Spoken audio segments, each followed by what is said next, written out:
Yan,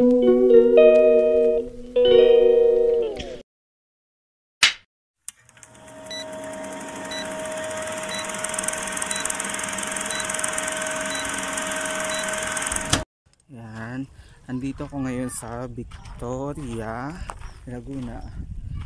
Dito nakatira yung mga anak ko sa Victoria, Laguna, yung dalawa ko anak. Then kasama ko yung pangalawa kong anak sa pagpunta dito kasi mag-celebrate sila ng kanyang birthday. Ito yung view sa tabing dagat dito sa Victoria, Laguna. Ayan, ito yung tabing dagat.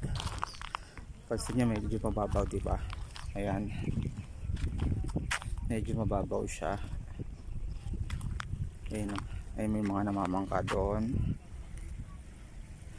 Ang mga kinukuha nila yung mga, meron din minsan mga isda, pero mostly mga namamangka dito. Nangangahig sila ng pakain sa pakain sa itik. Kasi ang product dito ng Victoria, Laguna is itlog na maalat, then kinulog na itik. Ito na ang baba na itik. Ayan yung mga bangka.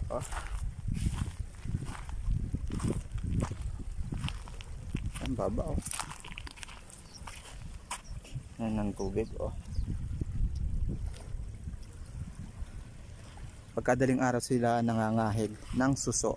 Yung suso na yon, ayun yung mga pinapakain sa mga itik, mga native na itik at then Peking duck.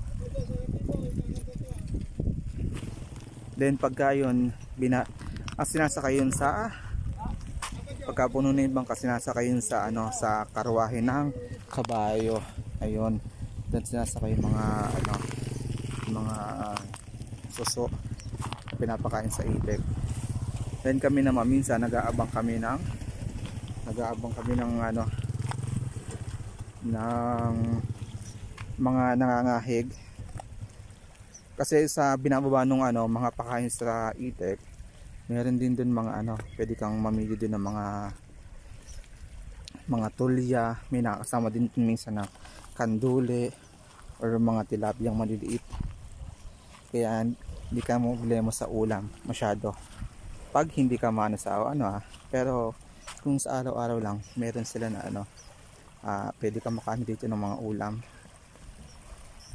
Then dati naman naghihimulmul kami dito ng itik. Dati kasi dito nakatira dati, then naghihimulmul kami ng mga itik, yung trabaho namin. Kami nag-aano ng itik, kami naghuhuli, nagpapatay, then dinedress namin siya katulad ng sa manok din, tinatanggalan ng balahibo. Tapos ayun yung ginagawa na kinulob.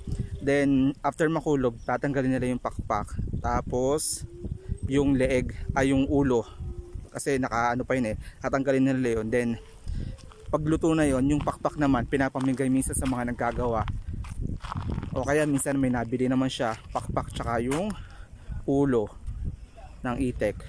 Pero minsan kasi yung Peking duck kasi medyo mahaba yung ulo, o kaya yung native na itik, binebenta siya ng per piraso na. Kasi na siya templado na siya lutong kinulog na siya, kaya hindi na siya masyadong ng mga rekado. Parang i-adjust mo na ng konti pagka gusto mo, pero actually na siya, luto na talaga siya kasi kasama siya sa kinulog, pinuputo lang siya. Ayan, ito yung view niya. Ito yung kalesa init, ang init dito, init ayun mga water lilies. Dati din yung taniman ng lolo ko. Ngayon dito banda siya. Dahil dyan puro mais, mga balinghoy or mais.